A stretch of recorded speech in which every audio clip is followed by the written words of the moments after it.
सुप्रभात प्यारे बच्चों। आज हम एक नया पाठ शुरू करने जा रहे हैं। हमारे पाठ का नाम है पाठ 14 आत्मविश्वास की शक्ति। ये बहुत ही रोचक कहानी है जिसमें एक मंदबुद्धि बालक के आत्मविश्वास के सहयोग से विद्वान बनने के बारे में बताया गया है। यह कहानी है बालक वरदराज की। आइए शुरू करते हैं। प्रस्तुत पाठ में आत्मविश्वास की शक्ति के बारे में बताया गया है। इस पाठ में कहानी के माध्यम से यह संदेश दिया गया है कि यदि अपने ऊपर विश्वास और मन में सच्ची लगन हो तो मनुष्य के लिए कोई भी कार्य असंभव नहीं है। पंडित वरदराज 5 वर्ष का था जब उसके पिता ने पढ़ने के लिए उसे गुरुजी के पास आश्रम में भेज दिया। गुरुजी के पास और भी बहुत से बालक पढ़ते थे। उन दिनों गुरुजी की सेवा में रहकर ही विद्या सीखने की परंपरा थी। आजकल की तरह पाठशालाएं नहीं थी। वरदराज मंदबुद्धि बालक था। उसे कुछ भी याद नहीं रहता था। उसके सहपाठी आगे बढ़ते चले गए। वह 1 साल की पढ़ाई में 3 वर्ष लगाता रहा। यानी वो मंदबुद्धि था, उसको समझ में कम आता था। गुरुजी उसे अलग से पढ़ाते समझाते पर सब बेकार। उसकी समझ में कुछ नहीं आता था। सहपाठी उसका मजाक उड़ाते, कोई उसे बुद्धू कहता तो कोई मूर्खराज। इसी तरह की कितनी ही बातें उसे सुनने को मिलती थी। किसे? वरदराज को।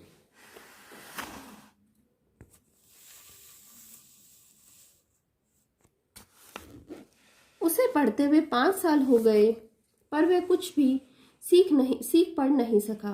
उसके साथ जो पढ़ने आए थे वो तो आगे बढ़ ही गए, जो बाद में आए थे वे भी उसे पीछे छोड़कर आगे निकल गए। एक दिन गुरुजी ने निराश होकर कहा, बेटा वरदराज, मैं समझता हूँ लिखना पढ़ना तुम्हारे वश का नहीं है। ये गुरुजी ने कब कहा? जब वो बिल्कुल निराश हो चुके थे।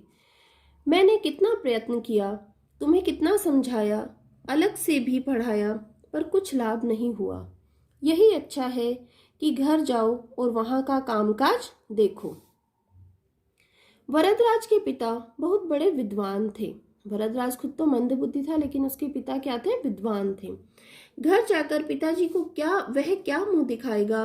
लोग क्या कहेंगे कि पिता तो माना हुआ विद्वान और बेटा निरक्षर। यह सोचकर वरदराज की आंखों के आगे अंधेरा छाने लगा। अब गुरुजी ने तो उसे वहां से जाने के लिए कह दिया था और उसको ये सोच सोचकर घबराहट हो रही थी। उसे अपना भविष्य अंधकार में दिखाई देने लगा। उसने अपने सामान की गठरी बांधी और गुरुजी के चरण छुए, साथियों से गले मिला और भारी मन से विदा हुआ। शर्म के मारे वह धरती में गड़ा जा रहा था। उसके पांव उठ ही नहीं रहे थे। वह उदास अनमना सा चल रहा था। ऐसे घर वापस जाने का उसका जरा भी मन नहीं था, पर और कोई ठौर ठिकाना भी नहीं था। कहाँ जाए, क्या करे, उसकी समझ में कुछ भी नहीं आ रहा था। ऐसा क्यों हो रहा था? क्योंकि उसे घर जाने में अब बड़ी शर्म महसूस हो रही थी कि वो अपने पिताजी को क्या मुंह दिखाएगा।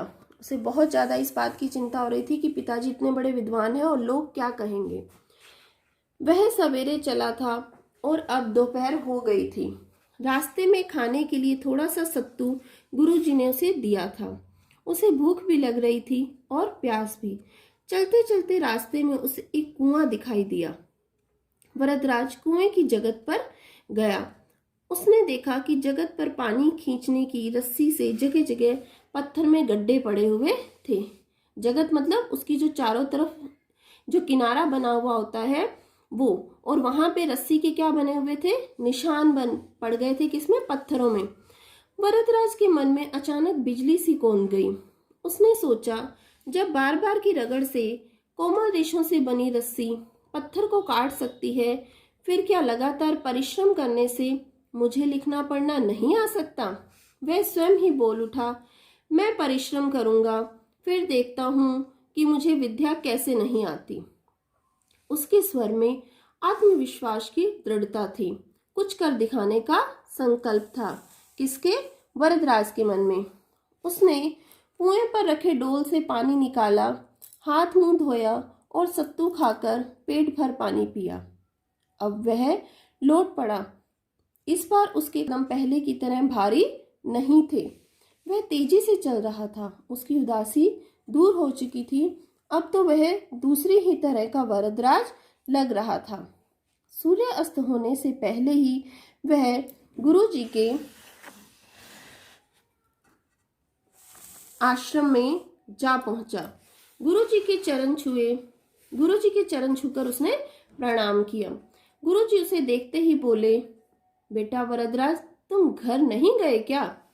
उसके साथियों को जब पता चला कि वह फिर वापस आ गया है, तब वे तरह तरह की बातें बनाने लगे। वरदराज नम्रता पूर्वक बोला, गया था गुरुजी, पर आधे रास्ते से ही लौट आया। अब मेरी आंखें खुल गई हैं। मैंने निश्चय किया है कि मैं पूरी लगन और परिश्रम से पढ़ूंगा। आज से आपको कुछ भी कहने का अवसर नहीं दूंगा। ये किसने कहा? वरदराज ने। गुरुजी का दिल पिघल गया। बोले, ठीक है, कुछ दिन और देख लेता हूँ। तुम जो कह रहे हो उसे कर दिखाओगे तो मुझे बड़ी प्रसन्नता होगी। वरदराज की पढ़ाई आरंभ हुई। अब तो उसकी भूख और नींद पता ही नहीं कहाँ भाग गई। क्यों भाग गई? क्योंकि अब उसके मन में एक अलग जग गई थी। उसको समझ आ गया था कि उसे बहुत मेहनत करनी है। वह रात को देर तक पढ़ता और प्रातःकाल सबसे पहले उठ जाता। अब उसे अपना उद्देश्य समझ आ गया था कि उसे क्या करना है। दिन में भी वह एक क्षण बेकार नहीं गंवाता था। कुछ ही दिनों में वरदराज की गिनती प्रतिभाशाली छात्रों में होने लगी। और ये कैसे हुआ? क्योंकि अब वो क्या करने लग गया था? अभ्यास। अब वह मेहनत करने लग गया था, इसीलिए बहुत ही जल्दी उसकी जो गिनती थी कैसे छात्रों में होने लगी? प्रतिभाशाली। कहाँ? वह मंद बुद्धि कहलाता था। कल का बुद्धू वरदराज अब बुद्धिमान बन गया। यह लगन और कठोर परिश्रम का चमत्कार था। बाद में यही वरदराज प्रसिद्ध विद्वान बने। देवगिरी के महाराज महादेव की सभा में वे महापंडित के पद पर सुशोभित हुए। महापंडित के पद पर। संस्कृत में पाणिनि का व्याकरण प्रसिद्ध है। यह कठिन भी है। इस कठिनाई को दूर करने के लिए पंडित वरदराज ने लघु सिद्धांत कौमुदी की रचना की। वरदराज ने मुग्धबोध नामक संस्कृत के सरल व्याकरण की भी रचना की। वरदराज के जीवन की इस घटना से एक लोकोक्ति प्रसिद्ध हो गई। क्या प्रसिद्ध हो गई? एक लोकोक्ति जो जन सामान्य में बोली जाती है।